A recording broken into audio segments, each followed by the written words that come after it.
के बाद एक बार फिर आपका स्वागत है। आप देख रहे हैं गांव किसान और बात हमारा पशुधन की। हमारा पशुधन में आज हम बात करेंगे कड़कनाथ मुर्गे के बारे में, जिसे मध्य प्रदेश और छत्तीसगढ़ की शान भी कहा जाता है। जी हाँ, ये अपने रूप रंग के लिए तो जाना ही जाता है, साथ ही इसके पोषक तत्व इसे विशेष बनाते हैं और लोग इसके लिए अधिक दाम भी देने के लिए तैयार हैं। कैसे अलग है आम मुर्गों से और हमारे किसान, हमारे पशुपालक किस तरीके से कड़कनाथ मुर्गे का चुनाव करके अधिक लाभ ले सकते हैं, आइए जानते हैं।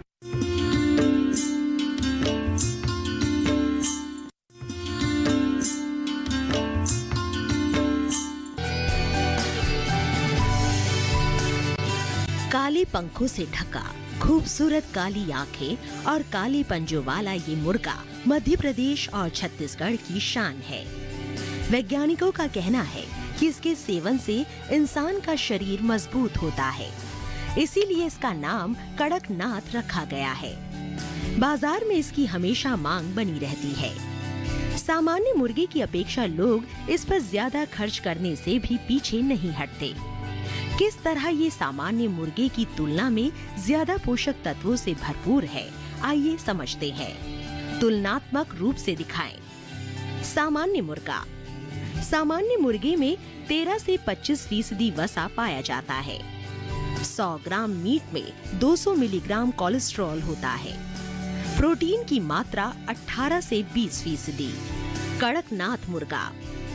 कड़कनाथ में इसकी मात्रा सिर्फ 2.9% है। कोलेस्ट्रॉल महज 59 मिलीग्राम होता है।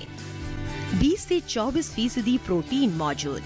कड़कनाथ में इसके अलावा भरपूर मात्रा में लौह तत्व, कैल्शियम, विटामिन बी और विटामिन सी भी पाया जाता है। इसके गुणों को देखते हुए कड़कनाथ का पालन करना काफी मुनाफे का सौदा है। यही वजह है कि मुर्गी पालकों का रुझान भी इस ओर बढ़ा है। सरकारी मदद से भी कड़कनाथ पालन को आसान और सस्ता बनाया जा रहा है। व्यवसाय शुरू करने के लिए कृषि विज्ञान केंद्र से चूजे लिए जा सकते हैं। मध्य प्रदेश में सरकार की ओर से अंडे सेने के लिए हैचर मशीन भी मुफ्त दी जा रही है। बेहतर उत्पादन मिल सके इसके लिए प्रशिक्षण भी दिए जा रहे हैं। दिल्ली के ऐसे ही एक कड़कनाथ मुर्गी पालक है, जिन्होंने छत्तीसगढ़ से प्रशिक्षण लेकर इस व्यवसाय को शुरू किया। कड़कनाथ के बारे में क्या है उनकी राय, आइए जानते हैं। ये मेरी निजामुद्दीन में मेरी जगह है और यहाँ मैं अपनी खेतीबाड़ी का करता हूँ और यहाँ हम टोटली ऑर्गेनिक तरीके से एग्रीकल्चर करते हैं, फार्मिंग करते हैं। हम तरह तरह की सब्जियाँ उगाते हैं खेती। उसमें हमारा पालक, मेथी, सरसों, बथुआ, मटर, गोभी, ब्रोकली, पत्ता गोभी, गाजर, धनिया, मूली, ये सब हम टोटली ऑर्गेनिक तरीके से इनका करते हैं।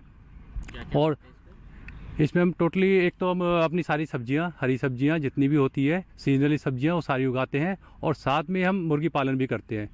मुर्गी पालन में हम कड़कनाथ फार्मिंग ने हमने चुना क्योंकि इसके बारे में हमने सुना था बहुत ज़्यादा ही बेनिफिट वाली मुर्गियाँ हैं।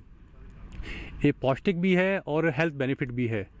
इसके साथ में एक हमें एक आय की एक अलग से इनकम होती है इसके ज़रिए, क्योंकि हमने इसलिए इसको चुना क्योंकि इसमें एक तो अपना इसके जो फैट है वो बहुत कम होता है और हाई प्रोटीन बर्ड है ये, जो ये हेल्थ के लिए बहुत अच्छा है। और इस बर्ड में बीमारी बहुत ना के बराबर आती है जो और बर्ड के मुकाबले। और हमने धीरे धीरे हमने स्टार्ट किया। हमें 3 साल हो गए कड़कनाथ को करते हुए। एग्रीकल्चर को हमें अपनी फार्मिंग करते हुए हमें हो गए करीब 10 साल हो गए। और 3 साल में हमने जितने कड़कनाथ के हम जब से कर रहे हैं तब से हम इसमें बेनिफिट ही कमा रहे हैं। हमने हमेशा कमा हमारी बड़ी है, कम नहीं हुई है। हमें स्टार्टिंग में लगा था कि हम कर रहे हैं लेकिन कैसा होगा, लेकिन हमने जब इसे करा, धीरे धीरे समझा, इसके बारे में पढ़ा, हमने इसको एब्जॉर्ब किया कि क्या चीज़ है, कैसे इसके पालन होता है, कैसे नहीं होता है। हमने छत्तीसगढ़ से इस पर जाके हमने इसकी ट्रेनिंग ली है और छत्तीसगढ़ में हम 2-3 दिन रहे। हमने वहाँ सरकारी कृषि विज्ञान केंद्र है छत्तीसगढ़ में, वहाँ से हमने इनकी ट्रेनिंग ली है। और वहाँ ट्रेनिंग आने के बाद फिर हमने यहाँ अपने यहाँ पर हमने इनका बच्चे हमने मंगा कर वहाँ से छत्तीसगढ़ से यहाँ हमने उसको ला के उसको पाला, उनको बड़ा किया, उनकी वैक्सीनेशन वगैरह करी, उनकी दवाइयाँ वगैरह करी, क्योंकि वैक्सीनेशन भी बहुत ज़रूरी है। हम बैकयार्ड फार्मिंग नहीं कर रहे हैं जो 10-20 मुर्गी ला के हमने ऐसे छोड़ दिया और वो ऐसे ही पल रहा है। इसके लिए भी प्रॉपर एक तरीका होता है पालने का। प्रॉपर आप 1 दिन से लेके आप 6 महीने के अंदर आप इनके लिए वैक्सीनेशन भी होती है, इनकी दवाइयाँ भी होती हैं, इनका खाना पीना, ये सारी चीज़ देखनी पड़ती है। मैं सभी युवाओं से यही कहना चाहूँगा, आप जॉब ना करके अगर अपना बिजनेस करें, बिजनेस में आप एग्रीकल्चर में जाएँ, एग्रीकल्चर में आप खेती बाड़ी से लेके पशुपालन तक आप जाते हो तो इसमें बहुत अच्छी आय आपको मिलेगी। एक जॉब के मुकाबले एक जॉब आपको 10-15 हज़ार रुपये महीने का इनकम देगी, नॉर्मल जॉब। और यहीं उससे आप 10 गुना ज़्यादा आप एग्रीकल्चर से आप कमा सकते हो, मुर्गी पालन से आप कमा सकते हो, खेती बाड़ी से आप कमा सकते हो। कृषि के साथ साथ कड़कनाथ मुर्गी पालन कर रहे। खेत में हर तरह की सब्जियां लगी है। कड़कनाथ में भरपूर मात्रा में पोषक तत्व पाए जाते हैं। कड़कनाथ की प्रतिरोधक क्षमता अच्छी होती है। करीब 3 साल से कड़कनाथ पालन कर रहे हैं। पिछले 10 सालों से खेती कर रहे हैं। कड़कनाथ से मिल रहा अच्छा मुनाफा। छत्तीसगढ़ से लिया कड़कनाथ पालन का प्रशिक्षण। छत्तीसगढ़ से ही मंगवाए कड़कनाथ के चूजे। बेहतर लाभ के लिए टीकाकरण का रखते हैं ध्यान। स्वास्थ्य और आहार का रखते हैं खास ख्याल। पत्तेदार सब्जियों के फसल अवशेषों के रूप में हरा चारा देते हैं। हालांकि दूसरी मुर्गियों के मुकाबले कड़कनाथ में उत्पादकता कम है। अंडे देने के मामले में कड़कनाथ कुछ पीछे है। कड़कनाथ मुर्गी साल भर में 80 से 120 अंडे देती है, लेकिन इसके अंडों की कीमत सामान्य अंडों से कहीं ज्यादा होती है, जबकि सामान्य मुर्गी की उत्पादकता 300 तक पहुंच जाती है। वैसे कड़कनाथ अंडों के लिए नहीं बल्कि मीट के लिए पाला जाता है। मीट का बेहतर भाव उत्पादकता की तमाम कमियों को दूर कर देता है।